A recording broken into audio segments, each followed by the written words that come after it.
Citizens unite against a common foe as citizens of Earth and citizens of Space meet each other in this strange bundle. We've already talked about Citizens of Earth and Citizens of Space as base games, with voiding most of the information about Unite for those who may just be interested in those individual games. But in Citizens Unite, you get those two games, additions to them, and a side storyline that takes place during and after them, and in between and all around and every way and every found. So to make this a little simple, I'm going to assume that you watched Citizens of Earth and Citizens of Space reviews that I did, and I will try not to reiterate on points that I made in those, and try to focus on the Unite content. We're going to go about this in an orderly fashion though, so we're going to talk about Citizens of Earth and Citizens of Space in their own little categories, because they are two different kinds of RPGs, so I think instead of bouncing between the two, unless it's a mechanical feature that happens to be in both games or something, we're going to try and focus on one at a time. So, the story though. Let's talk about the story real quick for both of these, though. So, Unite is about a bunch of time travelers that are screwing around with both timelines in Citizens of Earth and Citizens of Space. You get to meet them pretty early on in both storylines, and they, in both games, have the unique ability of entering combat at any time they want. So, you could start a random fight. The cronies show up to put a damper on you. So, the cronies are located in both games in various locations in and outside of combat. And they come in two varieties, a clock enemy and a mafioso clock dude. And these enemies are not too annoying at that, but they can put a damper if shown up in large quantities, and with the long enemy types, they can put a little damper on you. So, what are the cronies up to? Well, you'll have to go through the storyline to really find that out, so we'll get into that about spoilers. So let's focus on Citizens of Earth now. So, in Citizens of Earth, they added 4 new characters. The Librarian, who is in both games, a central character about Unite's content, and again, you get introduced to him, along with the cronies, pretty early in the game, as he's a key figure for both storylines on how Unite's content goes about. But on top of that, you have 3 new characters in Citizens of Earth. You have the Ambassador, as I mentioned, both main characters, the VP and the Ambassador, are a joinable character in the other's game and can be quite powerful. They use the citizens they gain from their own game. And yes, I mean, seriously, what citizens they have. So, the citizens you have are literally your power. Now, this encourages you to play both games instead. Like, when I originally got this, I was going to play all the way through Citizens of Earth and then play all the way through Citizens of Space. But upon it becoming obvious that the game is encouraging you to bounce between the two, well, that's what I started to do. I started playing segments of the game, bouncing between the two. And I greatly encourage this, because this will allow the Ambassador and the VP to become powerful. This was a problem I had. Even though I was bouncing around, I still was doing segments of gameplay between the two, and I got the Ambassador really early in the VP's journey, and I got the VP really late in the Ambassador's journey. Now, I had finished Citizens of Earth first before Citizens of Space, so the VP was really powerful when I got him in the Ambassador storyline. But the Ambassador was really weak in the VP storyline when I first got him, because I didn't really have any citizens for him, so he only had his basic moves. But upon getting most of the citizens and going back to Citizens of Earth to do the Unite storylines finishing, I found the Ambassador is also just as powerful. So I do highly recommend, too, when you get the VP and the Ambassadors in your parties in each game, to actually take the time to level them up, even though they may still be in a weakened state, because they can be one of your most valuable characters in the late game. So, but on top of that, you get Bigfoot, who was actually originally a character that was conceived for Citizens of Earth, but was cut for the Beekeeper. This fact was actually pointed out in Citizens of Space, and it actually wasn't oddly changed, even though now he is in the game. Odd. And the other politician for the beginning of the game, Opposition Leader, has also been made a joinable character who wasn't originally in the original. These full combatants add new playstyles and a little more flair, but as said, the Ambassador basically can overshadow just everything, really. Once he gets all his citizens, he becomes really powerful. Ooh, very useful. And it's themed around his ambassading too, you know. Now, generally, the progression of Unite's storyline in both games revolves around getting history books. Now, in both games, there are 11 history books, and they can be very annoying. You will generally probably find about half the history books playing through the game normally. The other half can be a little more problematic, as there are several hidden around in more complicated measures of getting, and it can be a little troublesome. But that's generally how the storyline of Citizens Unite goes through. You look for the history books in both games. Now, you do have to fight the final boss in order of the games. You have to fight him in Citizens of Earth first, and then fight him in Citizens of Space. So that part you can't do out of order. And you do have to beat the base games of both games too, because the final boss of both of the original games drops a book as well. So you are forced to play through both games all the way if you've already played these before and you just want to experience the Unite content, just to throw that out there. Now, both games added an agenda for Unite, so just like the main stuff, the recruit, secondary, and the main storylines, you do have a tab that keeps track of the Unite content and helps you locate where you need to go in both of them. So that all works out nice and dandy there. It's very good, very good. Now, what do you unlock with history books? Every time you turn in a history book in one of the two games, something is unlocked in the other game. So if you turn in a history book in Citizens of Earth, something is unlocked in Citizens of Space, and vice versa. In Citizens of Earth, you will find equipment. Most of it, I believe, is all for the Ambassador, but I do think there's a few other tidbits in there. Admittedly, I did not collect all of them, so I'm not really 100% sure what all the gear is, but I do know some of them are at least for the Ambassador, because if you remember, in Citizens of Earth, you don't buy gear, but you usually get it from drops and chests and things, so this was probably the simplest way to include items for the Ambassador in the game. Oh, actually, they'll probably for all the 4 new characters, actually, for the Librarian, Bigfoot, and the opposition leader, actually. But again, I didn't really get a lot of them. They weren't necessary, but they're there for extra rewards. If you want to go hunt them down, you do have to go hunt down where that unlocked item is. Generally isn't actually hard, but you do have to go take the time to do it. So now, once you collect all the history books, again, you have to do Citizens of Earth's version of this boss first. You'll walk into the library where the librarian is, and with all the books in hand, which does involve getting all the ranks with the librarian, because for some reason he needs to rank up to put the history books back away, you'll unlock the final boss. Now, Unite's final boss in both games is basically a super boss with a little more story. Because, you know, you got 2 flavors of super boss. Non-essential has no real connection to the storyline super boss, and has a connection to the storyline super boss. So So in Citizens of Space has a pretty much similar theme of what they did with the Unite content.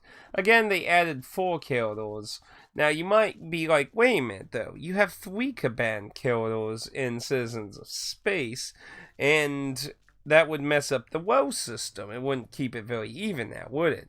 So that's why 3 of the 4 new corridors are combatants.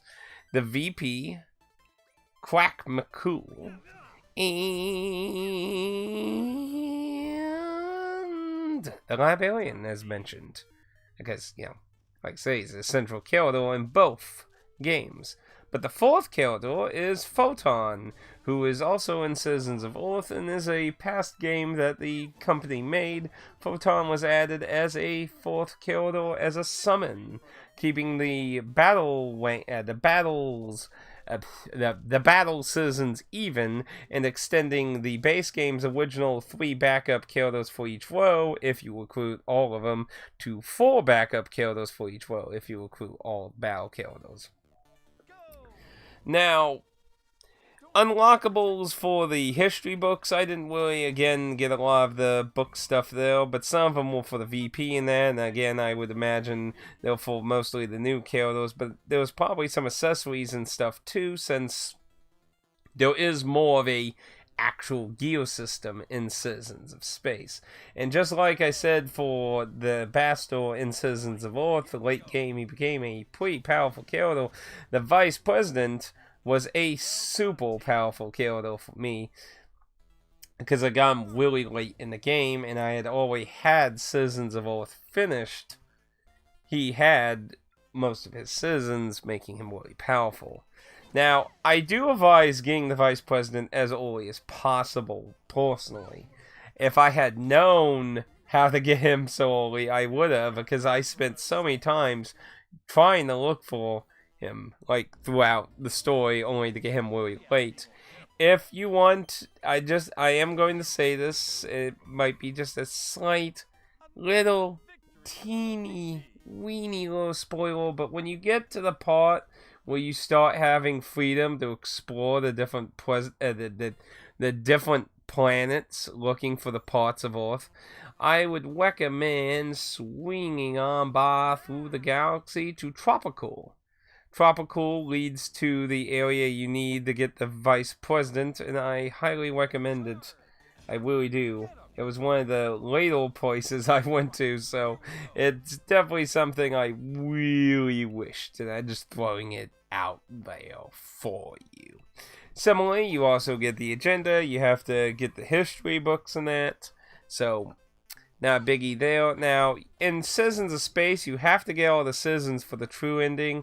You do not need all the citizens to finish the Unite content, though. So if you don't care about the true ending for Citizens of Space, don't feel like you need all the citizens, because it doesn't change anything in that regards. But after you got all the history books, the boss in Citizens of Earth is finished with, you can fight the boss in Citizens of Space. And the boss is pretty difficult. He is pretty much a super boss for each game, with a little bit of a story connection, since, they're probing around the storylines, messing with things and that. So the big question here is, what value do I give to Citizens Unite, though? As it's a package of 2 games with essentially an expansion added on top of them. It really depends if you experienced the 2 base games already, honestly, in my opinion. Do I feel like the Unite content's worth exploring if you've already finished these 2 games? Not really, to be honest. As much as some of the quirky extras that they bring to the 2 games and new characters are, at the end of the day, you have to replay these games. And if you're like me and you don't have a lot of time to replay games, I can't really recommend it personally for the audience that's already played them, because it's not enough story content to really justify it. there's a few interesting different interactions, and then you just got the super final boss that's in each game. That's pretty much it. They don't really add a whole lot of crap. But if you've never played either of these two games, or at least one of them, it's a lot more justifiable, because you're essentially buying both or one of them that you haven't. And I think it's a fantastic thing for anyone who hasn't got either of them or not, or you like me, you wait for a physical version of Citizens Earth forever and ever and ever and ever. Now I'm just waiting for a physical version of Saga Scarlet now, with Romancing Saga 2 finally getting a physical now. I'm holding hope on that one. But what is the value I think Citizens Unite brings? If you have no experience playing any of these, I think it's a very nice $30 price. You're getting two decent-sized RPGs with an expansion that's merged into the two, which is really interesting, because like I said, they're two very different RPGs. It's really interesting how they got fused together. I mean, you literally can swap between the two games anywhere outside of combat. You don't go to the main menu, you just simply say, yes, I want to save and switch timelines, and boom, you just switch over to the next game. It's really interesting how they interlace two completely different kind of RPGs. It's like basically Dragon Quest 1 being fused with Final Fantasy 1. They're both JRPGs, but they're essentially very different. Final Fantasy 1 had a party system and job classes. Dragon Quest 1 had one party member, and he was just everything at the time. It's a really strange merger of two games. But I think a $30 price tag is very good for anyone who hasn't experienced any of this stuff. Now, if, like I said, if you've already played through the base games, and you really, really are determined, because obviously it's subjective, on my opinion, on whether I think it's worth doing the Unite content if you've already played these two games. But I definitely have to recommend, get this on a sale then, because unless you really, really enjoy these games, I just find it hard to pay $30 for two games you've already bought and played through. So I would get on a sale, and digitally you're likely going to find it on a sale. Physically, probably not, because all very limited stock in that front. And if you are interested in this physically, as you know, I am a very physical type person. There was originally a Asian release that had English, but there's also a Japanese release that also has English that you can get right now for $47, $48, depending on Switch and PS4. But it's also important to note that currently Citizens Unite Earth X Space is up for pre-orders from Limited One Games from both PS4 and Switch, and these will be ESRB weighted versions. And that is interesting because they will probably have all the patches.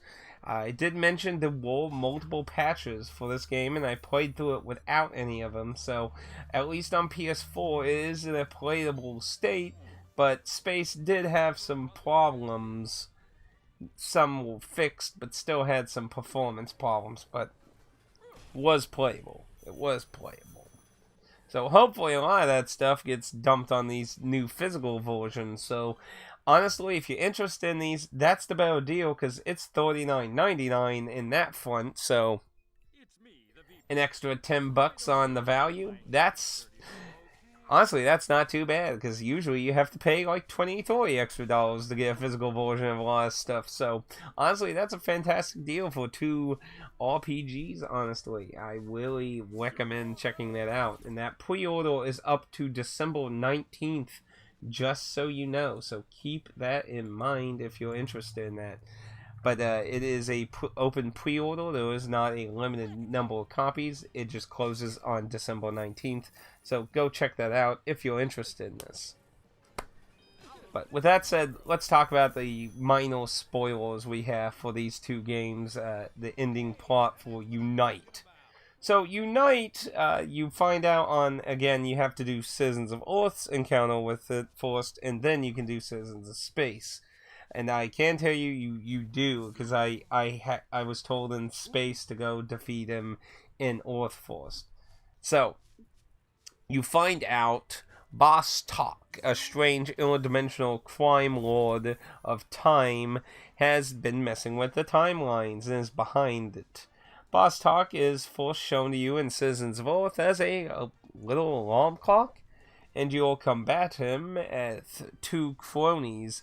His first form is very easy, but he will quickly drop the charade and turn into a horrified, gigantic clock monster that is pretty dangerous, honestly. He can put your party members to sleep and beat the living shit out of you. He hits like a freaking truck, and unlike Citizens of Space, you can't switch out your party members, so yeah, you're kinda in a bad position though. Luckily though, the caffeine little coffee lady was one of my commonly used characters, and she happens to be probably one of the more useful characters to use against Boss Talk. I do recommend using her because he can get blinded, which greatly makes it hard for him to hit you, which makes your odds of survival very high. My recommendation, though there probably are other ways to go about Boss Talk. After finishing off Boss Talk, he goes into his slumber, and you're told by the librarian to go to Citizens of Space and fight him again to truly finish him off. Upon going through the same door in Citizens of Space in the library, you'll be taken to a giant railroad track as the characters are like, well, I guess the problem solved itself and everything. But turns out it's not. Boss Talk is back, and he's chewing right into you in a very strange possible parody of Final Fantasy VI, as he is a giant clock train. As you kill those float backwards fighting him while he rides around on the track. Now this boss fight is very unique out of all the space fights because he can target your backup characters. I did not encounter a single thing in Citizens of Space that could target your back row characters. So it was very bizarre to see him do this, let alone he hits like a fucking truck still, so he will likely kill many of your characters very quickly. I found he is very powerful, and at first I was trying to level grind past him, but that proved to be an incredibly slow and boring process, so it's like, okay, clearly, either they just made this fight really fucking hard, ridiculously hard, and you need a level grind, or there has to be something to him. So I experimented a lot, quite a lot. And I did find something that finally worked. Bigfoot. Bigfoot is a summon character who, as I mentioned in Citizens of Earth portion of this review, that he was added in Citizens of Earth, but was originally a cut character. Bigfoot, though, made it as a citizen in both the original Space and, of course, still in Unites. Bigfoot makes his special summoning power is dodging. He improves your dodging abilities. And believe me, they are super fucking strong against Boss Talk. He basically could virtually not touch my combatants. He destroyed everyone in the back rows, but he could not touch my combatants, and I kept Bigfoot up throughout the whole fight. And it allowed me to kill Boss Talk. Was this a good way of fighting him? I don't know, but it worked. He was really fucking hard, so... And you will find very little information on how to do most of the Unite content on the internet currently. So, if you have any other interesting ideas of how to fight Boss Talk in either version, I would be interested to hear. But yes, I found Bigfoot was extremely overpowered against Boss Talk, which really makes me wonder if that carries on even in the regular space fights. Because if so, then that could that could basically break the game. So it makes me kind of glad I never tried it until Boss Talk, because oof, that really changes the balance, doesn't? But anywho, Boss Talk gets his ass kicked. Can't believe he lost, and goes bye-bye, and then the credits roll, and that's it. No, I'm serious. That's it. Like, there's nothing else. Like, you don't really get any conclusion, like, anything, really. Like, it's really a disappointing end to the whole thing. You thought there would be some information of some kind, but who knows? Now, throughout Citizens of Space, there are hints at the quote-unquote next game being called Citizens of Time, which in theory could be the whole point of Citizens Unite, setting up Boss Talk as an introductory character for Citizens of Time, possibly, or that. Hard to say. Don't know if it's even really a real thing. Could just be a joke after all, but considering Unite is very time travel-y in its storyline, it does leave the possibility that Boss Talk will likely return in the supposed Citizens of Time, likely. So, time will tell on whether anything more comes of these. But, yeah, like, that's why I call it an expansion. It's very light on what it adds, but what it does is humorous, funny, and definitely the new characters are a blast, especially the Ambassador and the VP being in the opposites game. I think those are very nice touches and nods. So, again, fantastic deal if you haven't played either one, but it's kind of hard to justify replaying the entireties of the game just to experience Unite unless you're a really big fan of them. Which, subjective. Like I said, I don't consider these super balanced games. These are more haha entertaining games. So, but that's just me. There's always, if there's anything I've learned over the years of doing YouTube videos, no matter how good or bad a game is, there will always be someone who's a deep fan of the most hated game and a deep hater of the most popular game. And it will always be like that. So, but I definitely do recommend checking out these two games in the little expansion thing. But anywho, those are my thoughts on Citizens Unite. If you have any questions, please feel free to leave a comment down below. And if you feel like you learned anything interesting, please feel free to leave a like. If you feel like you learned nothing at all, feel free to leave a dislike. Feel free. And until next time, time traveling through the proving grounds will surely be a very, very dangerous thing.